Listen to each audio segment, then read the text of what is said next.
भाइयों और बहनों, जो भी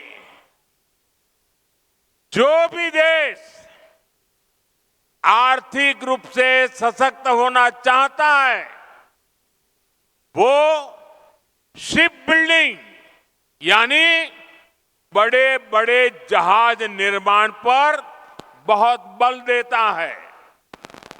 व्यापार हो, टेक्नोलॉजी हो या फिर देश की सुरक्षा, शिप बिल्डिंग से हर जगह फायदा होता है।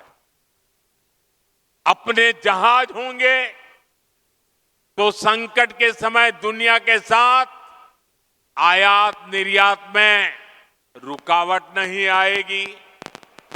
इसलिए बीजेपी की हमारी सरकार ने एक बहुत बड़ा कदम उठाया है।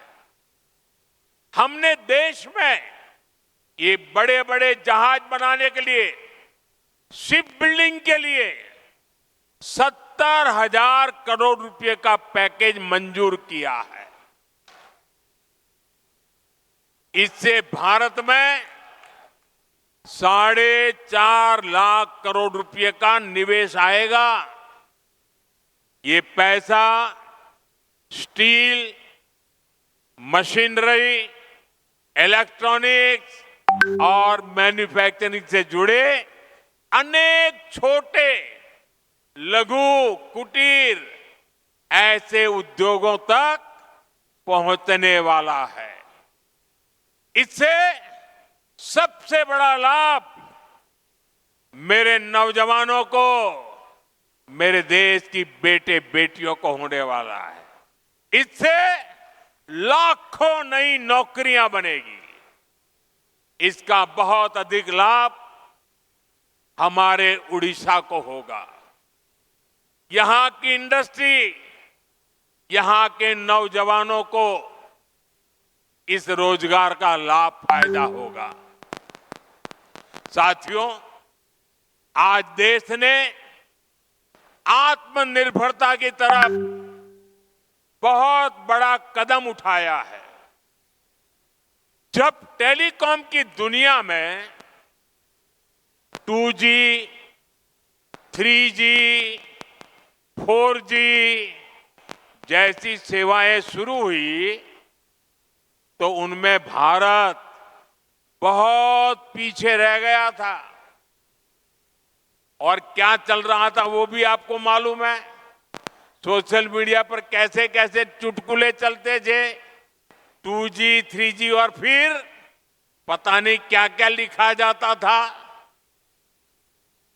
लेकिन भाइयों बहनों, 2G, 3G, 4G इन सारी सर्विसेज की टेक्नोलॉजी के लिए भारत विदेशों पर ही निर्भर रहा।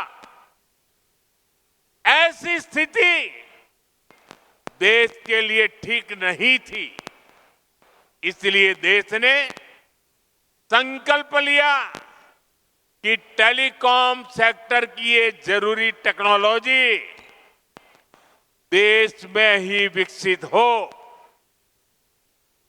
हमारे लिए गौरव की बात है कि हमारे BSNL ने अपने ही देश में पूरी तरह स्वदेशी 4G टेक्नोलॉजी विकसित कर ली है।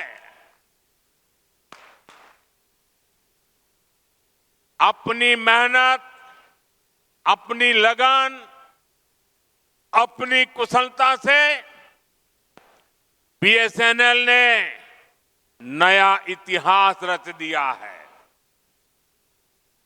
और मैं इस काम में जुड़े हुए देश के नौजवानों को, उनकी टैलेंट को और भारत को आत्मनिर्भर बनाने के लिए उन्होंने जो बड़ा काम किया है, मैं उन सभी नौजवानों को बहुत बहुत बधाई देता हूं।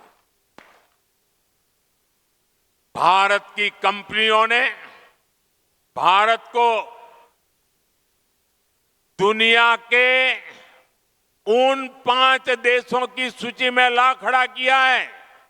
सुनिए, अब हम 5 देशों की सूची में आ गए हैं जिनके पास 4G सर्विसेज शुरू करने की पूरी तरह स्वदेशी टेक्नोलॉजी है।